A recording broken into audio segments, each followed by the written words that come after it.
नमस्कार श्रद्धालुओं, स्वागत है आपका हमारे channel lion the spiritual secret में। जय श्री कृष्णा। और आज हम जानकारी लेकर आए हैं कि कैसे करें पिंडदान। पिंडदान की संपूर्ण विधि और महत्व आज इस वीडियो में हम आपको बताने वाले हैं। तो आइए शुरू करते हैं। दरअसल भाद्रपद महीने के कृष्ण पक्ष के 15 दिन पितृपक्ष के जाने जाते हैं। इन 15 दिनों में लोग अपने पितरों को यानी पुरखों को जल देते हैं। उनकी मृत्यु तिथि पर श्राद्ध करते हैं। माता पिता, दादा दादी, नाना नानी आदि पारिवारिक मनुष्यों की मृत्यु के बाद उनकी तृप्ति के लिए श्राद्ध पूर्वक किए जाने वाले कर्म का ही नाम पितृ श्राद्ध कहते हैं।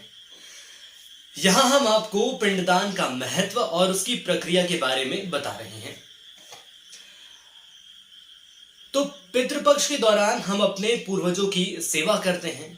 अश्विनी कृष्ण प्रतिपदा से लेकर अमावस्या तक ब्रह्मांड की ऊर्जा और उस ऊर्जा के साथ पितृ प्राण पृथ्वी पर व्याप्त रहता है। जी हाँ, ये मानकर चलिए कि हर जगह पितृ प्राण पृथ्वी पर व्याप्त रहता है। आज के समय में धार्मिक ग्रंथों में मृत्यु के बाद आत्मा की स्थिति का बहुत बड़ा, सुंदर और वैज्ञानिक विवेचन भी मिलता है। जी हाँ, वैज्ञानिक तौर पर भी इसकी जानकारी दी गई है।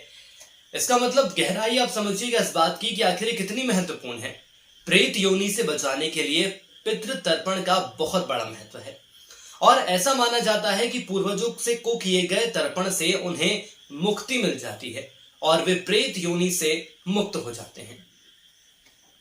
अब आखिर सवाल ये सामने आ रहा है कि हमें पिंडदान कब करना चाहिए, सही समय क्या है पिंडदान करने का और क्या इसकी प्रक्रिया है। तो समझ लीजिए आप, जब सूर्य की छाया पैरों पर पड़ने लगती है तभी श्राद्ध करना चाहिए। सुबह सुबह या 12 बजे से पहले किया गया श्राद्ध पितरों तक नहीं पहुंचता है। पूर्वजों की पूजा हमेशा दाएं कंधे में जनेऊ डालकर और दक्षिण दिशा की ओर मुंह कर ही करनी चाहिए। कुछ ऐसी विधि है, ये तो सिर्फ शुरुआत है, आगे आगे मैं आपको और भी जानकारी दूंगा। लेकिन फिलहाल जो जानकारी है आप इसको बड़ा ध्यान रखिएगा, क्योंकि ये ना सिर्फ मैं आपको बता रहा हूं। यदि मैं शास्त्रों की बात कर लूं, यदि हम हिंदू सनातन धर्म की बात कर लें, तो ये तमाम जगह इन जानकारियों को दिया गया है। 1 दिन हो, 3 दिन हो, 7 दिन हो, 15 दिन और 17 दिन का कर्मकांड किया जाता है। ये कुछ दिनों की संख्या है। इन दिनों तक कर्मकांड किया जाता है और इसके बाद मृत्यु तिथि पर ही श्राद्ध किया जाता है और इस दिन ब्राह्मण भोजन का भी विधान है।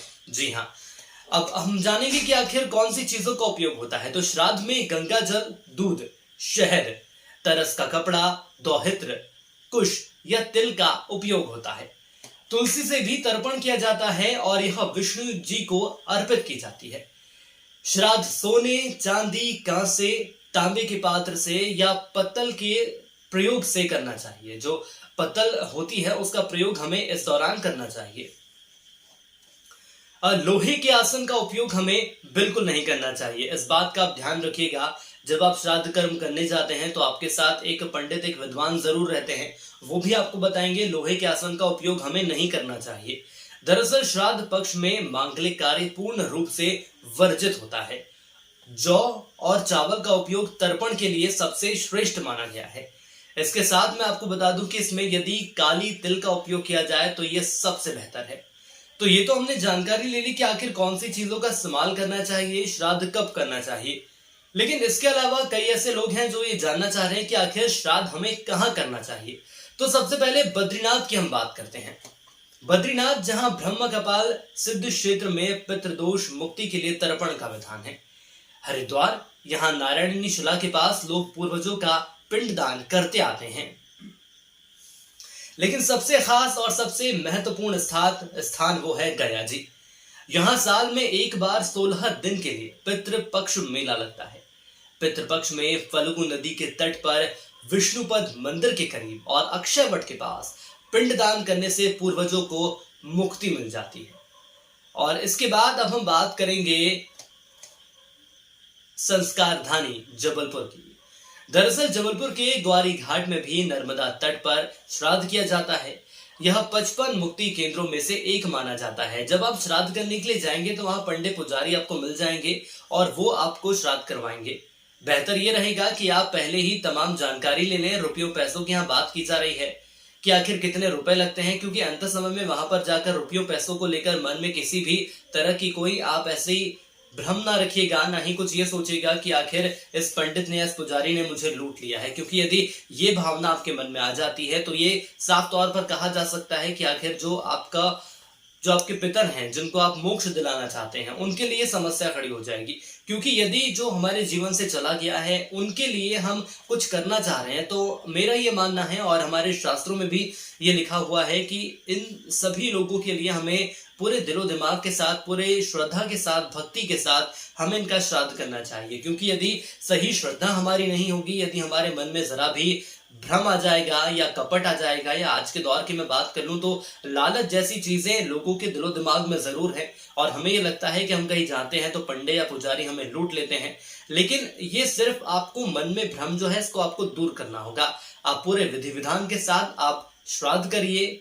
जो कुछ खास स्थानों की जानकारी मैंने आपको दी है, यहाँ पर जाइए। गया जी की यदि मैं बात कर लूं तो गया जी को तो सबसे महत्वपूर्ण माना जाता है। गया जी में पिंडदान किया जाता है और तीर्थ स्थल इसे कहा जाता है श्राद्ध के लिए। तो बड़ी संख्या में लोग यहाँ पर पहुंचते हैं, और इसके लिए सबसे खास ये है कि आप वहां पर जा सकते हैं, बातचीत कर सकते हैं।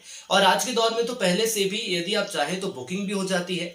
आप वेबसाइट पर जाकर या आप इंटरनेट का उपयोग करके, सोशल मीडिया का उपयोग करके ये जानकारी ले सकते हैं कि आखिर कहाँ पर श्राद्ध किया जाएगा, मैं कैसे जा सकता हूँ, वहां पर कितना धन खर्च होगा। तो ये तमाम जानकारियां ऐसी हैं, यदि आप इसकी पहले जानकारी ले लेते हैं, यदि पहले से हम तैयारी कर लेते हैं तो ज्यादा बेहतर होता है। क्योंकि अंत समय में आपको ये लगता है कि हो सकता है मैं श्राद्ध करने जा रहा हूं और वहां पर ज्यादा रकम मुझसे ले ली जाएगी या ज्यादा पैसे मुझसे ले लिए जाएंगे, ऐसे में मैं क्या करूं। तो आप एक काम करिएगा, पहले आप पूरी तैयारी कर लीजिएगा, जानकारी ले लीजिए। जो मैंने आपको जानकारी दी है, कहाँ हमें जाना है ये तय कर लीजिए, कौन से पंडित से मुलाकात करनी है, कितने रुपए, कितने इसमें रुपयों पैसों का इसमें कितना आखिर खर्च हो जाएगा, इसका बड़ा महत्व रहता है। तो ये तमाम तैयारियां पहले से आप करके जाइए। और जो आपके देखिए, एक बात बड़ी साफ है कि जो हमारे पूर्वज हैं, भले ही वो हमारे दादा हों, दादी हों, नाना हो या नानी हो, वो हमारे जीवन से चले गए हैं, तो हमारी बस यही कोशिश होनी चाहिए कि परमपिता परमेश्वर उन्हें अपने चरणों में स्थान दे। और इसके लिए हर मुमकिन प्रयास जो आपको हमें करना चाहिए वो हम करें, ताकि उनकी आत्मा को शांति मिले। आज के लिए इतना ही। यदि वीडियो आपको हमारा पसंद आया है तो उसे लाइक करिए, और यदि आपको कुछ सवाल हैं जो कि पिंडदान से जुड़े हुए हैं तो हमें आप अपने कमेंट्स के जरिए वो सवाल पूछ सकते हैं। हमारी कोशिश ये रहेगी कि सही जानकारी हम आप तक पहुंचाएं। आज के लिए इतना ही। यदि हमारा वीडियो पसंद आया तो हमारे चैनल को जरूर आप सब्सक्राइब करें। जय श्री कृष्णा।